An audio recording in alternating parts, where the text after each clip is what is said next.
there, this is Oscar Mikey and welcome back to this Granada Re-Reconquista Ironman achievement run. We're still in the throes of war with the Iberian factions having declared an offensive war. And I think it's around about the time we went ahead and westernized. We did remove some time ago dominance of clergy, so let's just go ahead and do it now. Since we're not really at risk of being attacked by Castile, Portugal, or Aragon, we're at war with two of those factions. I'll go ahead and renew my royal marriage with the Ottomans, and for now, I think we can stably manage a westernization. And also it's the effect of doubling up our activities. Being able to westernize whilst waging an offensive war is kind of nice. So we are about to hit our diplomatic monarch power cap. I have to be mindful of that. Still got a lot of war score to go, but at least with westernization, we're getting to the stage where we can, comfortably start really taking on the Iberian faction. So Portuguese fleet that's the Portuguese fleet that caused us so much nuisance in the last episode. We have been able to successfully catch it. If we could destroy it utterly, it would be nice, but we only have about a 3-to-1 numerical superiority and they have a lot of heavy ships. Galleys aren't nearly as effective in the Atlantic Sea, but then we do have our Great Admiral. Even if we can destroy some of their heavy ships, I'll be happy. We're still probably above the... No, we're not. No longer above the naval force limits modifier. We lost so many ships in the last episode, but we've destroyed one heavy ship. We'll keep it going. Actually, one of the advantages of having equal numbers is the battles last a lot longer. Okay, that's actually great news for us. So we destroyed 3 heavy ships. No, we captured 2, destroyed 1, and Portugal had 1 heavy ship, which I believe is their last remaining ship that was able to evacuate itself from that battle. So more or less the Portuguese fleet has been vanquished. That's good news for us. I'm going to go ahead and boost my stability. Don't particularly want to be in -3 stability for too long. Now we are approaching the monarch power caps, but remember we're losing monarch power every turn in each category, given the fact that we're westernizing. So actually we don't have to expend that monarch power at all for now. Little thing I forgot. Yep, capturing those 2 heavy ships is phenomenal. That's really going to help us. I'll seek to continue to improve relations with the Ottomans. And once we repair our fleet, we can start imposing that blockade that will be the mainstay of how we're going to secure war score for the purposes of this conflict. Only 15% now, but we do have ticking war score, do we? What was the war goal? Yeah, we do. We've captured the war goal. Did that very early on. So if we can start imposing a blockade, then we should be rolling in war score very shortly. So that's our first westernization decision, obviously. If you want to go for the speed approach, then whatever the consequences of the first decision, you should just accept it. Because you don't want to lose 120 monarch power, 120 westernization points, because that delays the time it takes to westernize and also costs you more monarch power in the long run. So we're forging ahead.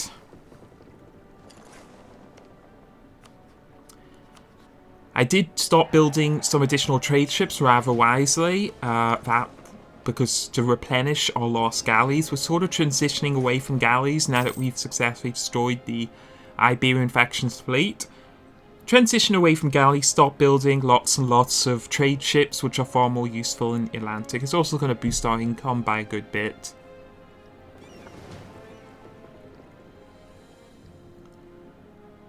So that's 2 sea tiles successfully blockaded. Tunis is actually going to help us out in the Gulf of Cadiz. That's going to free up some of our ships to maybe blockade the Gulf of Almeria.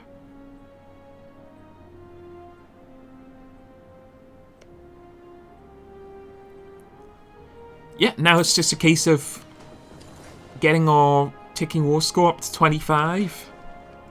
And suing for peace. If we can, we'll sue for separate pieces with each faction. Looking to achieve war reparations from each, and that will be good news for us. Internal conflicts, and I don't like the look of this. It can be stopped by increasing our land maintenance. And that's happening because we have a current disaster. Where I think Westernization's counted as a disaster, sort of, so that's why that event's looming, but we're nowhere near. It would take 200 months at our current rate to have that event fire for us, so well over 15 years. Quarantine, we will accept quarantine. I've never actually picked the decision that increases the chance of plague spreading, and I probably never will because it doesn't sound too good. Build a few more trade ships.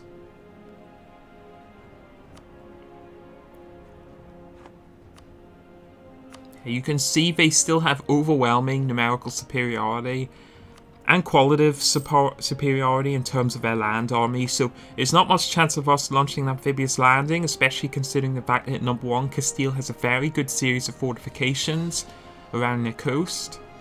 And we have insufficient transport ships to possibly forge a bridgehead. A bridgehead, I should say. So for now, just westernizing whilst hopefully getting this war over and done with quicker rather than later.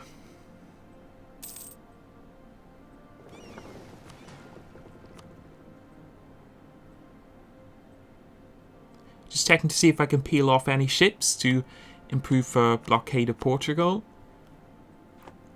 We have a 71% blockade and a 51% in Portugal and Castile respectively, so that's not too bad.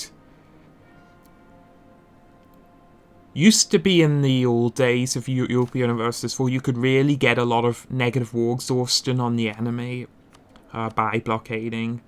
So we'll take the hit for lose 30 legitimacy. It's painful, but I don't want to lose any additional monarch power or delay the time it takes to westernize. Don't have too much war exhaustion. The majority of that came from those land battles. I don't think you get much war exhaustion from naval battles. Not really sure, but haven't really ever tested. Would be a good one to test though.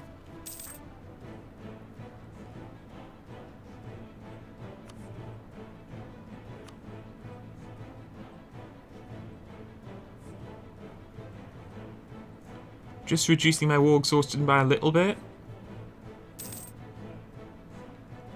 Given the fact that we have 3 rebel factions, including Granadan reactionaries, which are a response to Westernization. Given a choice between reducing war exhaustion for diplomatic monarch power and increasing stability for administrative monarch power, I would always choose reducing that war exhaustion. I will spend 90 administrative power on boosting my stability though a little more, just to ensure that we don't get any rebels rising up. We're going to probably have to deal with those reactionary rebels that spawn from the Westernization event anyway. So let's try and keep the amount of rebels we're going to have to deal with to a minimum. What are the benefits of Westernization? I believe in the old, early on in Europa Universalis 4, you used to change your army composition as well as your technology, so everything would change. I think at least that's how it was in the U3. Now your troops remain the same. The only thing that changes is that you get discounts on researching technology costs, which in the long term is certainly worth it. But in the short term, you're going to be very much far behind. So it probably takes Westernization about 50 or 60 years before you really feel the full benefit of it. Although it's always worthwhile if you're already doing okay with your monarch power. So Castile is suing for peace. That's pretty good news, but we want to try and see if we can sue for a separate peace with Portugal first. Now, we don't have enough war score yet, but as you can see, we're not far off. Need 2 more points. Should be easily achievable. We can actually move some of our ships temporarily from Castile to enforce 100% blockade of Portugal if we do that. Also, recruiting some additional regiments here because our army size is quite low. And having a larger army in relation to your enemies actually does increase your overall war score. Because it reduces the modifier enemy army strength in relation to your own.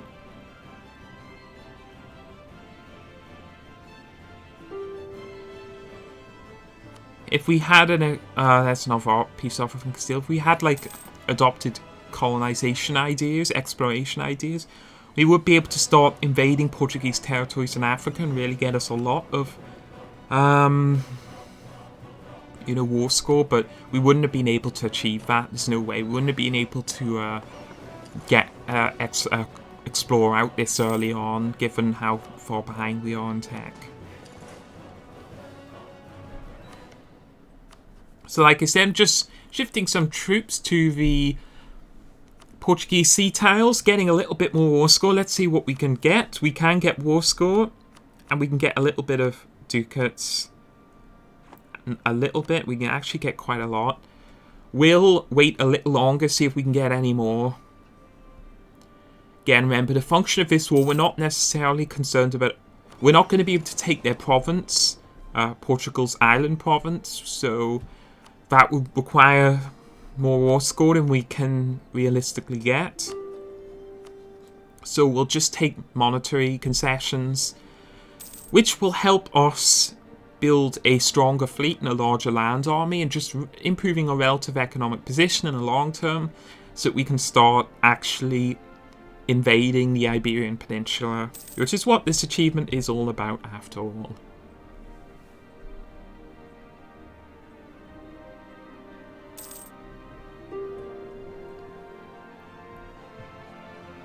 Portugal's suing for peace once again. No peace yet, though. Get all these newly created ships, bordering increases. This is a decision that I oftentimes get. I think it's triggered by high inflation. I will reduce my inflation because that decision is not too bad from an economic point of view. It's only a marginally more expensive than it costs to manually reduce inflation.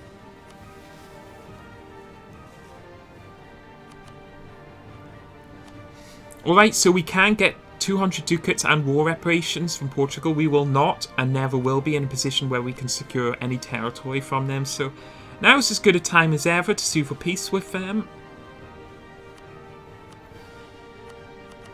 Wouldn't be a bad idea getting them to annul treaties, but I think that in the long term we're really going to need some of this money. So 200 ducats, war reparations. War reparations will be extremely beneficial to us in the long term. It's going to allow us to build buildings, to hire better advisors, to start building up a proper, well-equipped fleet, pay off our loans. It's just good news for everyone. So, see if we can impose a 100% blockade of Castile. I'm not sure we have enough ships, but it might be close.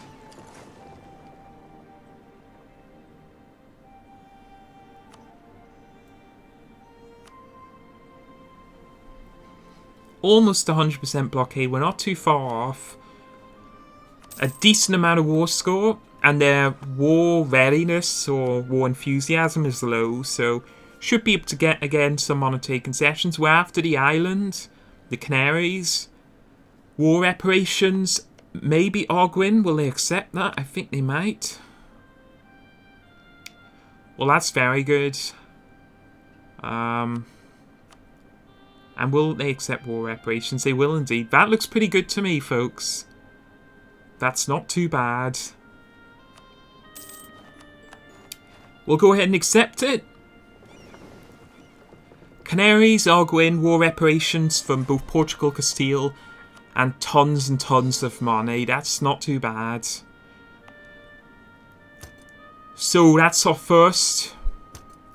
And by taking Arguin, we've actually opened up our explorable territory, and we're going to be able to target that other island province in our next war, which we'll probably declare in Portugal, so that's not too bad.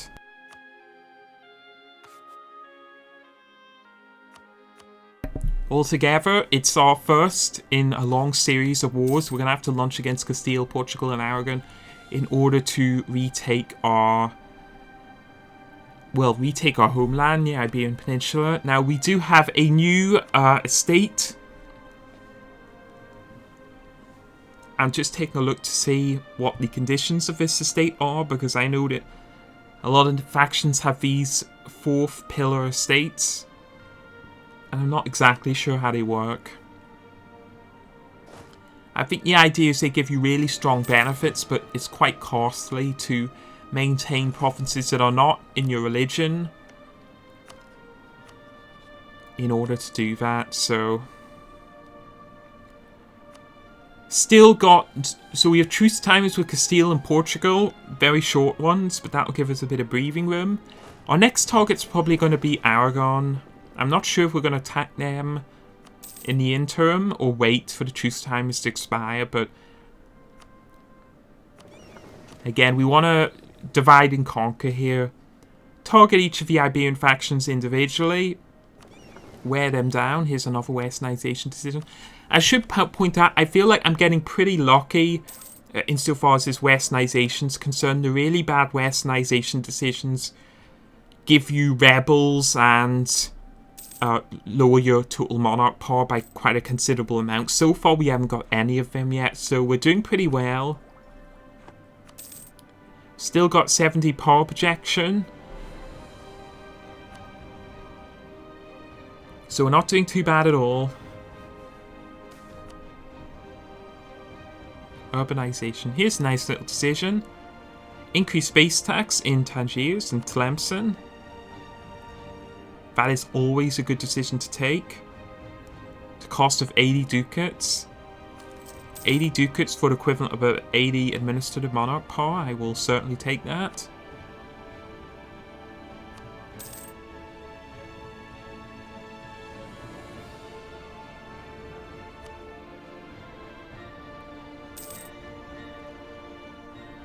And we should probably demand diplomatic support. Yeah, we'll go ahead and do that. Get 100 monarch power. Always do that whenever it's not on cooldown. It's going to help us in our tech race with the westernized factions. And internal conflicts really hasn't progressed at all here. We are going to have to deal with Castilian separatists at some point, so that's something to bear in mind. Might have to station some troops out. Getting a trader. Another one. So we have three traders now. It's a little bit lopsided, but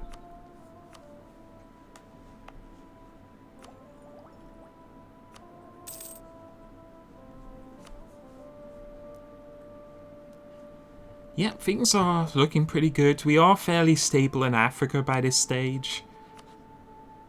The Iberian wedding event has not fired, which is great news for us. Having that event fire, well, if it had, we wouldn't have been able to fight that war we just did with Castile and Portugal. Another reason why sort of time is of the essence. I don't want to sit around and wait for the Iberian. Here's another decision. Fortunately, it's only legitimacy. We can afford to lose a ton of that now. Yeah, your strategy is going to have to be very, very different if the Iberian wedding event fires. You're probably going to have to build a much larger fleet in order to be able to win. You could probably still win the war I just fought. You just have to have maybe double the fleet size, which would be extremely expensive.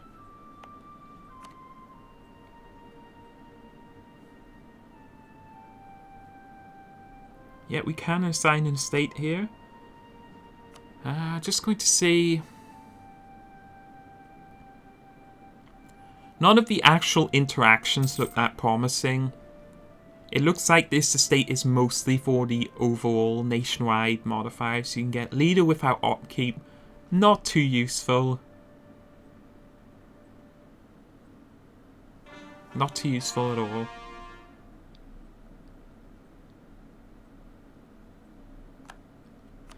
There's our core constructed.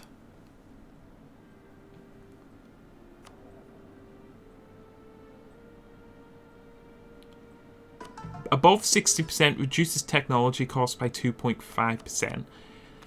Probably not particularly useful, to be honest. I'd rather have the 100% religious unity and the reduced revolt chance. Our fleet's still way above the total naval force limits, which is something I'm going to have to keep an eye on.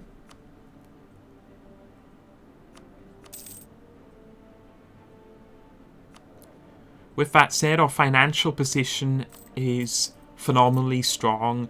We've literally, in the span of about 3 or 4 episodes, gone from having about 25 loans to 440 ducats in the surplus and making, well, about 13 ducats per month. So our financial position is extremely strong now.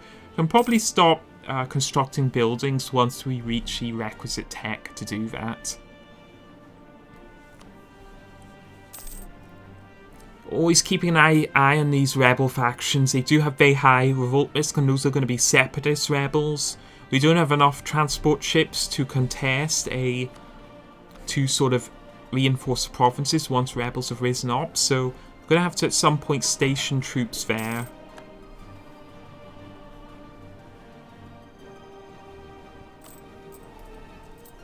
Yeah, it's pretty high revolt risk. Going to have to keep an eye on that.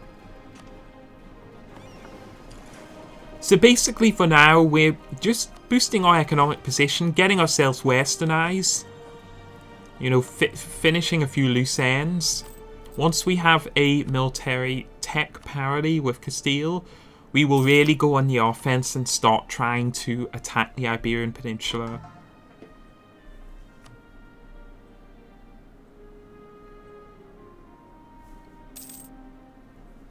And that will be in the not too distant future. My number one priority now is dealing with these rebels.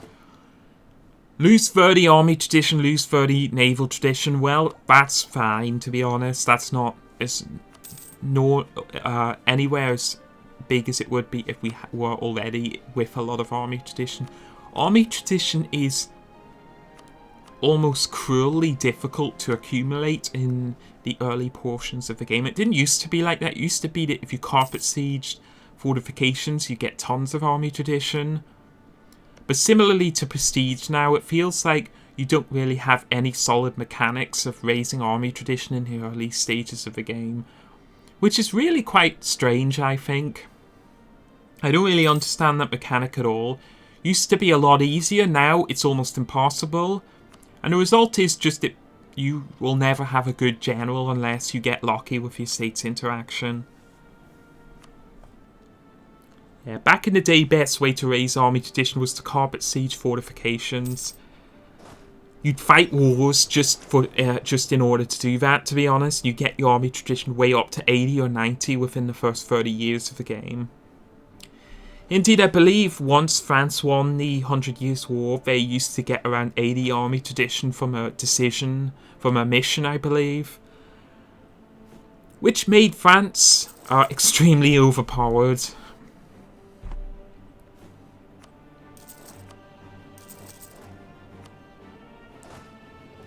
So, these Castilian separatists are looking to cause us some problems, so I'm going to go ahead and recruit some additional regiments. We can certainly afford to, we got enough money. I'm going to keep them stationed in the Canaries, so that when they rebel, we're going to be able to deal with them. If we didn't do this, we wouldn't have enough transport ships to really cause these problems. Now, I'm going to do harsh treatment because I don't want to take any risks. If we lost a battle in the Canaries to rebels, it would literally be next to impossible. We'd have to spend years building additional transport ships, building a huge army, going to all this effort just to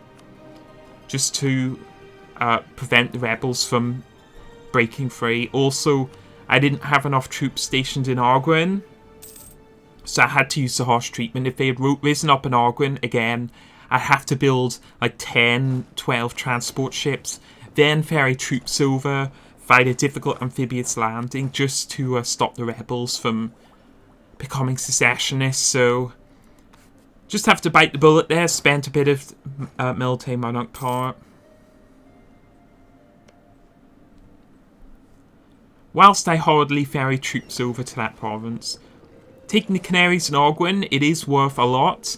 That's deprived Castile of islands in the Atlantic. That means they don't have places to station their fleet there, and they have to keep them in their home provinces. Makes it a much easier job destroying their fleet at the start of any war. Very good strategically located provinces, always good to take. They're also very valuable. I mean, they produce sugar most of the time and slaves, so not too bad provinces to take. Definitely worth the cost of coining them, which is minimally low. I believe it's like 30 administered monarch power for each province. So we can ferry about 12,000 troops in each province. That should be more than enough to deal with any rebels. We will have to keep army maintenance high, but we're rolling in money at the moment, so that's no challenge at all.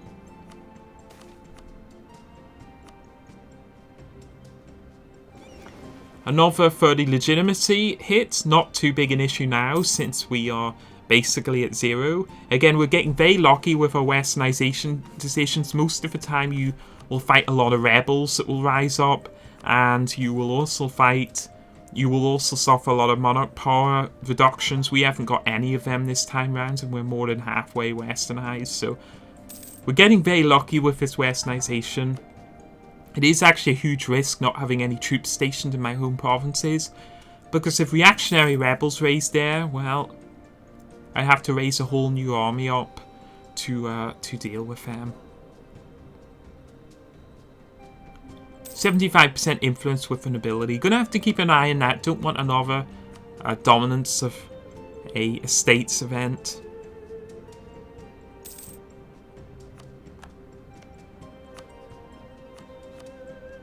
Gonna go ahead and refabricate a claim in Sevilla, since that is the most coveted province, probably in all of Iberia, maybe with the exception of their gold-producing province, given its large trade power modifiers.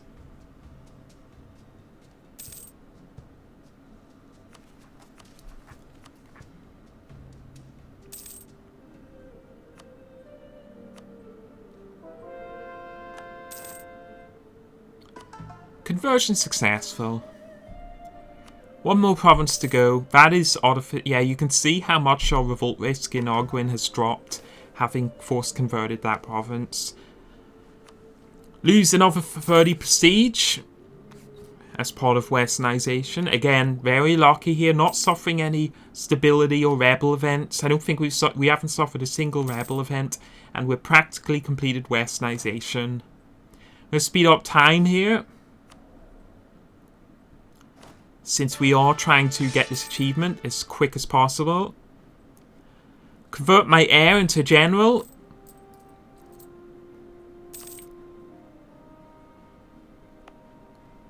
Revolt risks should drop down once we completed Westernization, which we will do shortly, so... Lost a claim in the province, Almeria.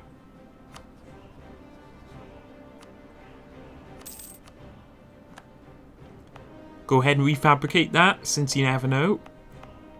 Castile would declare war on us. They're unlikely to do so, and we are on a truce timer, but if truce time expired and they declare war on us, always a good idea having some fabricated provinces.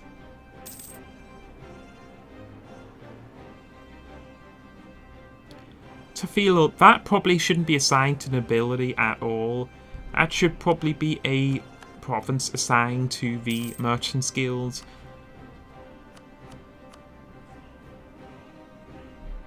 Alright folks, I think I'm going to go ahead and put a cut in here. As always, thanks for watching. Stay tuned, new episode will come out shortly. I'm Oscar Mike. I'll see you soon.